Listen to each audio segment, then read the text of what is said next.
Ladies and gentlemen, thank you for tuning in for the eighth episode of the Nostalgia Birthday Party podcast. Yes, that is Josie in the background. She's going to be our third host on the episode today. My name is Mickey ONVHS, and I'm here with the multi talented. Oh, that's me. Hi guys, it's Leah. I always love those parts in the beginning of the podcast. I'm just like, let me just lead Leah into it. But thank you guys for tuning in for this episode. Thank you for tuning in for the previous seven episodes before this one. Today we're gonna go back into some nerdum since we're not gonna be doing sports anytime soon.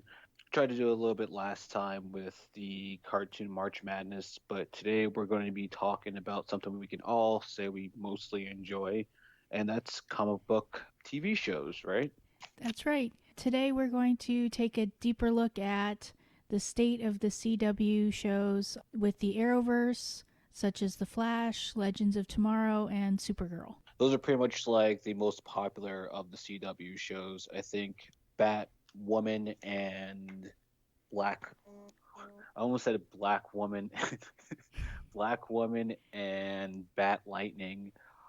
They're also in the mix, but they're still pretty new to the kind of Arrowverse. So I think it'd be kind of, I guess it's a little early to kind of go on a deep dive on those shows. And we can't really do Marvel TV shows because for the most part they don't really exist. So yeah, So, I wanted to talk a little bit about what works for the shows and what doesn't.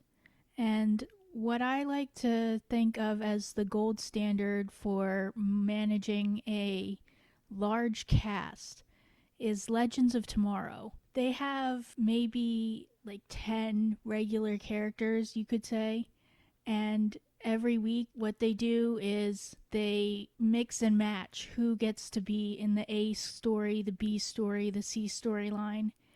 But I never feel like I'm missing out on anyone's character progress, and no one feels like they get shorted. And I think balancing that cast is the best thing that they possibly have could have done. I see what you're saying with that one. I think with any kind of ensemble TV show, yes, with any kind of ensemble TV show or comic book TV show, you want to put all the main characters on the same platform, but also want to give them time to kind of flesh out the characters and see what makes them different.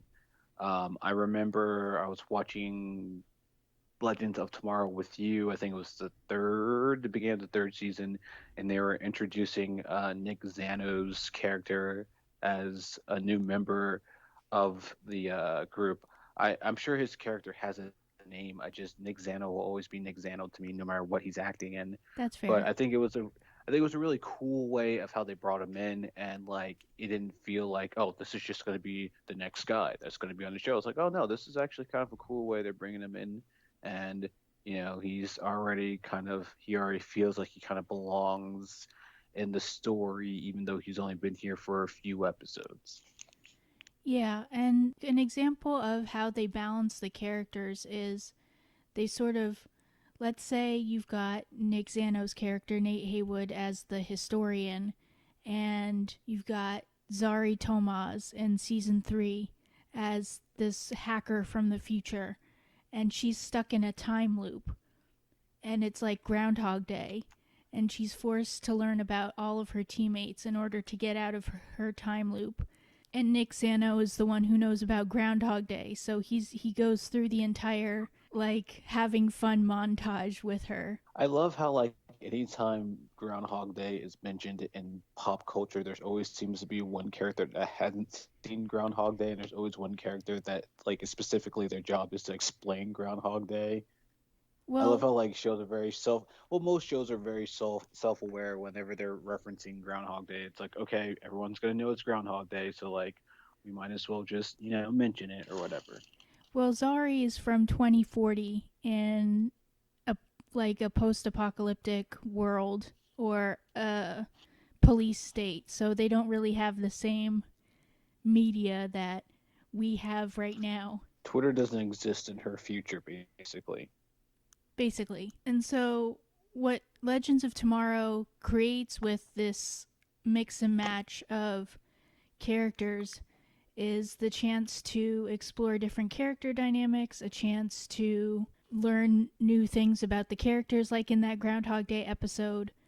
Zari learns that Mick Rory, who's this gruff bandit, this thief and burglar, he writes sci-fi erotica, and it's actually very good. And so Well, that I mean, like, becomes a storyline in future episodes as well. well, no, I can't say that. I was gonna say, well, if you're gonna bring that in there, it has to be good. But either way, if it was bad, it'd be a pretty interesting point. So I guess it's either or. So with this mix and match on Legends of Tomorrow, what they do for mostly on an episode to episode basis is a bad guy of the week of their time travel experience. And they've been doing this ever since season 2. Because in season 1, they had one overarching bad guy that they sort of followed through time every week. But ever since season 2, they go back and sort of look for various mishaps in time and try and fix them. I remember when we were watching. I know you just said season one, but I remember season two. I think is when I was watching it with you. It was like the trifecta of like evil frat bros or whatever, and Yes. it was another kind of a season long kind of thing. It wasn't like one episode you're going to be the bad guy that we're facing, and then next week it's someone different. It was like, all right, these are the three guys. These are main baddies. We'll have some obstacles along the way, but these, for the most part, are the guys that we're really trying to. But at the Uh, same time, they go to a different period of time every week and sort of mess up for the better history.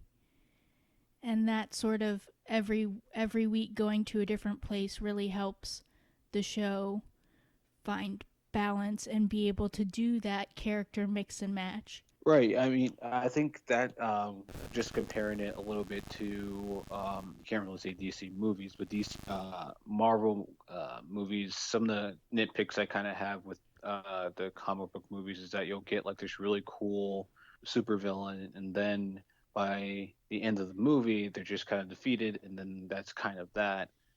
And I feel like with TV shows, you get a little bit more, um, you get a little bit more flex with supervillains. You have a full range of villains that you can use. So if you need a villain for one episode, you could just use a C or D tier villain and have them be Right. the kind of little obstacle for that episode. And then for longer uh, the longer storylines, you can probably go up the tiers to maybe B, or I wouldn't go A, but B or C or something like that.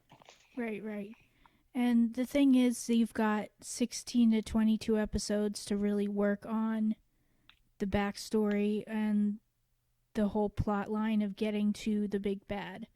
So with Legends of Tomorrow, you sometimes have these bad guys of the week, but overall they still tie into learning more about the big bad throughout the whole season. Right. This one, obviously, you've seen a little bit more comic book television shows than I have. Does that ever get kind of annoying, kind of having to deal with this one villain for 22, 23 episodes or whatever? Yeah, so this is the problem that I think The Flash has more often than the other shows, is that you've got this one big bad that you sort of know is the overall bad guy for the entire season, and they spend so much energy on trying to bring him down episode after episode. And this is what happened in Legends of Tomorrow season 1. They had the one bad guy and they followed him the entire time. And in The Flash, let's say last season, they followed Cicada around for the entire season. And it just got so stale. You know what the powers he had to take away other meta-human powers, and it just became this whole cycle of, can we get too close to him? He's going to take away our powers. Now our powers are gone, and now they're back after recharging for a while, and it got stale because they followed around the same guy for 22 episodes. Is Flash the only real TV show that has the habit of having one person that they're fighting for ever, or is that like kind of like a common thing with DC shows? I'd say it's kind of been more of the Flash from season to season, especially past season 3 and 4, and then last season with Cicada. And so the Flash is the biggest culprit of this. They seem to do this over and over again with the one big bad throughout the entire season and focusing on them a little bit too much and going in circles. But they also have the reverse Flash, Eobard Thawne, keeps coming back every season, it feels like. And that can get a little stale as well. I can understand. Like, oh, like you guys are talking about this guy, but you're still dealing with this guy that keeps popping up every now and again. You know, okay. So it seems like there's multiple long term. He's the reverse Flash might be, as you put it, the A list bad guy for this show. Okay.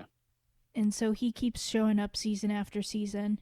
Like, hey, remember me? So essentially, he's probably a villain that they're only going to deal with towards the end of the series, if Probably. that's the case. Okay.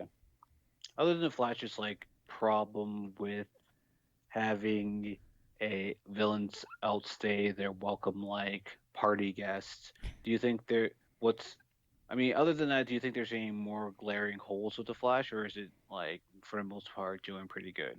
Well, I'd say not learning from Legends of Tomorrow and how to balance the big cast is another problem. They have, again, just as many probably series regulars or series plus recurring characters.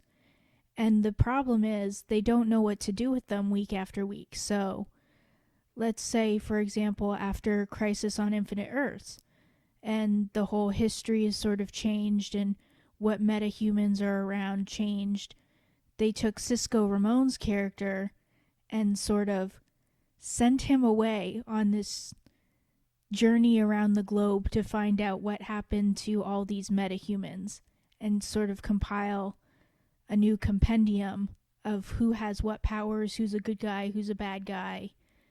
But he was gone for several weeks within the story because they needed to give other characters room to have a story as well. So yeah, I've actually kind of noticed that a little bit. Like you would think that I hate continuously comparing it to um, MCU, but you would think that Legends are kind of the Guardians of the Galaxy, kind of X-Men, kind of like they're the of all the superheroes, they're the one that are like they're considered a group. But then, like when we were watching some episodes of The Flash, I realized there's like 6 or 7 superheroes on his show too, and it's Yes. like, uh, wait, what? And like, I don't think Supergirl has that same problem. I think there's maybe 2 other superheroes on her Well, show or something they like that. they do have the same problem as a bloated series Oh regular man. cast. They're not all superheroes, but there are too many characters to give coherent storylines to week after week. Oh man. Yeah, I don't understand why they're trying to do the same kind of uh thing on all of the shows where, Legends, we don't really have that A level superhero that's um kind of anchoring the show, but Supergirl, Flash, Batwoman, Black Lightning, you all Right. have the title character to kind of base the show around. I'm not really sure the need to have a character like Vibe, hey guys, Vibe. I'm here to check out everyone's vibes. I'm gonna go around the world and I'm gonna check out who's vibing with who's not vibing. It just it just seems like there could be other stuff they could be doing, but I mean, but on the other hand, I do think Kid Flash is kind of cool to have on the Flash show. Just like characters are directly kind of, I don't know. I don't think I know enough about comics to say directly influenced or definitely involved with the main characters, but like I forgot we were watching one show and I'm like, who's this person? And you're like, oh, that's this person. I'm like, what are they doing there? And you're like, I don't know what they're doing there. I'm like, I don't know either. Like this is elongated man. I'm like, what kind of name is that for a superhero? What does he do?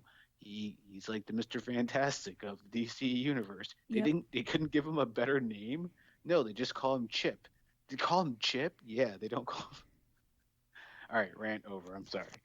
They call him Ralph Dibny Oh for my what god, it's worth. I'm just flabbergasted. But yeah, I do think that maybe it could be like maybe a licensing thing. Maybe they're like, hey, how can we get the most like kind of like toys and stuff that we can sell to the masses out of this? Let's bring in all these superheroes. So I mean, now that Crisis on Infinite Earths is kind of over, and I feel like the end game of Crisis on Infinite Earths was kind of to just consolidate everything into one universe to kind of simplify things a little bit. So now that Arrow is pretty much out of the picture, do you think any of those problems from Flash carries over into Supergirl necessarily? Yeah, so the problem with Supergirl, like The Flash, is that they have a bloated cast, as we've talked about, with not enough screen time to give to the characters we've spent the most time with over the years and giving them meaningful storylines. So one of the problems with Supergirl is they tell us things that have happened, but they don't necessarily show us. They tell us that these characters who have been together in a relationship for a while love each other, but we've not seen any of their relationship with each other over several months. So it's sort of, it would be nice to see this development happen, but we never really got to see it. So they're telling us things that have happened, but not showing us. I could see how that would be kind of annoying. It's almost like a movie kind of thing to do because with TV shows, you have all the time to really flesh out a the relationship between the characters and all that stuff. That's almost the exact reason why you have a TV show is to show character growth and everything like that. So it doesn't Right. really make sense to skip over that. But see, you're right. That's the thing with TV shows that have 20 some episodes to a season. We have theoretically the time to go over all of these relationship change dynamics. But if you're spending all this time introducing new characters or bringing, well, they're not new. Let's say Lex Luthor has been a permanent fixture in Supergirl ever since Crisis on Infinite Earths.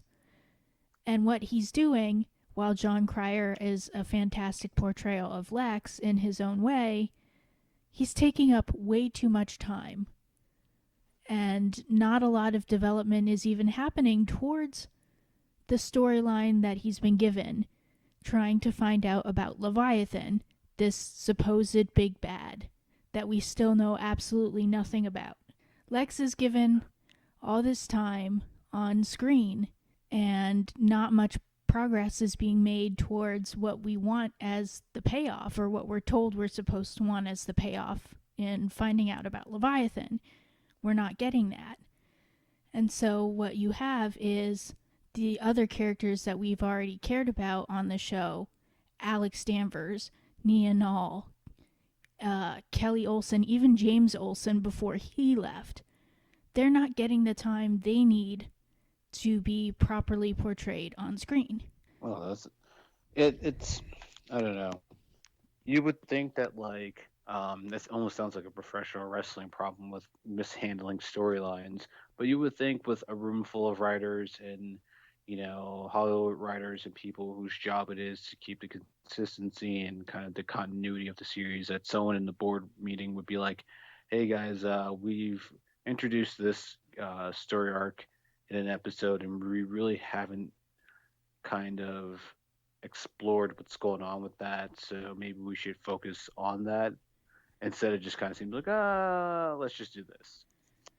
So another thing, Supergirl is like the Flash in that they've had this supposed big bad for most of the season, Leviathan, even though we still know nothing about them after about a dozen episodes. And what I think they could both benefit from is Legends of Tomorrow style bad guy of the week, where, like we've talked about, you have this DC list bad guy from the week face off against your heroes, and then they're done after a week or two. But after that, you learn more about the B list or the A list bad guy that comes through the entire season. Supergirl started off that way in the first half of the season, but then sort of fell by the wayside. That's kind of yeah, that's kind of odd. I mean, especially with productions on shows, I'm not sure if they've finished. Do you know if they finished shooting the entire season this season, or if they were They were cut still? off. Yeah. So I mean, with any luck, I mean, maybe some of the writers and everyone would be like, "Hey, we have all this time. Maybe we should use it to kind of tighten up some of the loose ends that we have with the show." I think that would be pretty cool if they did it, but I mean, what do I know? Yeah. So, overall, Legends of Tomorrow, with their formulaic episode of the week, bad guy of the week, characters changing who interacts with whom, and that seems to be the best payoff for what makes one of these superhero shows on the CW work better. Yeah, I think it's cool that we both agree that like with a television show that you can still I mean, I think it's still a pretty good idea to have a kind of like an arching kind of maybe B tier. I don't know about A level or whatever, but like maybe just like one big bad over the course of the season, but you don't have to focus so much on them by having like kind of like slightly less threatening villains to deal with. So that way you're still going to the source material, you're still using characters that are probably never going to be seen in movies Right. because at the end of the day, I only say not using A-list villains because you know that you're going to see a Joker in a Batman movie. You know you're going to see Catwoman. So like I don't really feel like those characters necessarily need the kind of time that you could use to use a like the Owls or Hush or something like that. And I'm just using Batwoman off the top of my head, but just to give those kind of characters like, oh, I didn't know there was a character in the show like this, and that's interesting. Maybe I'll look into that. So it is kind of weird that they don't really collaborate with one another outside of the kind of the crossover episodes. You would kind of think that it'd be a little bit easier for them to kind of take this and that from each other. Like, hey, technically we're in the same shared universe, so maybe maybe we should adopt this kind of style a little bit, or maybe the style doesn't work, but maybe we should cut back on introducing new characters until we can either have a good send off for characters that we have already, or just kind of change the wheel. I'm not sure. Yeah, I mean, if their productions are so close together, you're right. How can they not learn from each other and see what makes one show work and sort of adopt the same style? So we just talked about a bunch of stuff that's annoying about the CW, DC Universe TV shows, but do you think overall the state of the shows, would you, we can go over to the top three and you can give me a thumbs up or thumbs down if you think the show's heading in the right direction or if you think they're mostly in a negative. Okay. So just starting with your favorite show, what do you think about Supergirl in the current state that is in right now? They are trending downward. Thumbs down. Thumbs Wow. down. Not enough Thumbs. time for the characters we care about. Bloated casts they don't know how to handle. Plot lines that are all over the place with no payoff. So if you guys didn't haven't listened to the episode yet, Leah does an incredible award-winning deep dive on a relationship between Kara and Lena Luthor. I think it's like our most viewed episode because it's just so awesome. So everything Leah's not saying in this episode, she said it already. You guys can check it out whenever you want on the channel. Um, I kind of saw the thumbs down coming just because I the text you about my feelings about the episode after it airs. Also, I mean, I follow you on Twitter. I'm like, ugh, this isn't looking good. I don't think she's too happy about this one. Nope. Uh, all right, so thumbs down, current direction. All right, so thumbs down, current direction for Supergirl. How do you think, or what do you think about the Flash? The Thumbs Flash, up, thumbs down. I'd go slightly thumbs up. They are they are adopting more of the Legends style bad guy metahuman of the week while still tying it to the overall big bad plot of the season, and it works.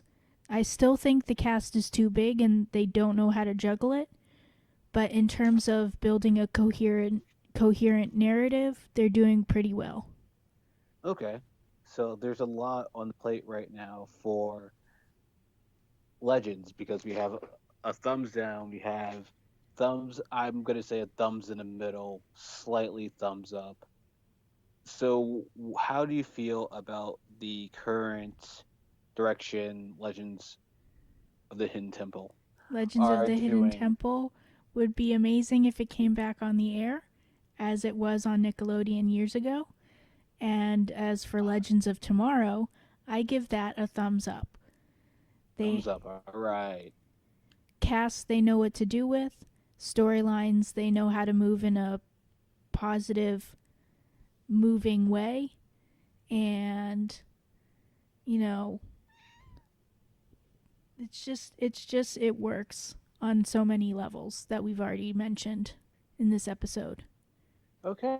Okay. So the CW has a mix of the three, really. It has a thumbs up, thumbs down, thumbs in the middle. It's I don't know, very interesting.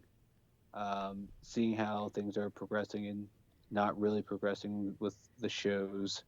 Um, I get the impression that they're not really learning from the mistakes they've made in earlier seasons, but I mean, I think Legends being kind of heading in a great direction. It's kind of like the almost sleeper, the dark horse in this whole thing because the Flash is a household name. Supergirl, for all intents and purposes, is a household name. So it's Mm-hmm. kind of like, wow, okay, Legends. No, they're the best show on the CW right now. That's including Riverdale. So that's pretty it's pretty intense. All right, so thank you guys very much for listening to the eighth episode of Nostalgia Birthday Party Podcast. Thank you for being nerds with us in these very weird times. Feel free to hit us up on social media. I'm at Mickey on VHS. Leah, what's your Twitter handle? My Twitter handle is House of LG, L like the Supergirl House of L, and it's been great chatting with you about the state of the Arrowverse on the CW. We're glad you have stopped in to listen, and we hope that you are keeping safe in these trying times. And we will talk to you all again in a little bit. Yes, take it easy. Do what Philbert says. Turn the page, wash your hands. See you guys in episode 9. Bye.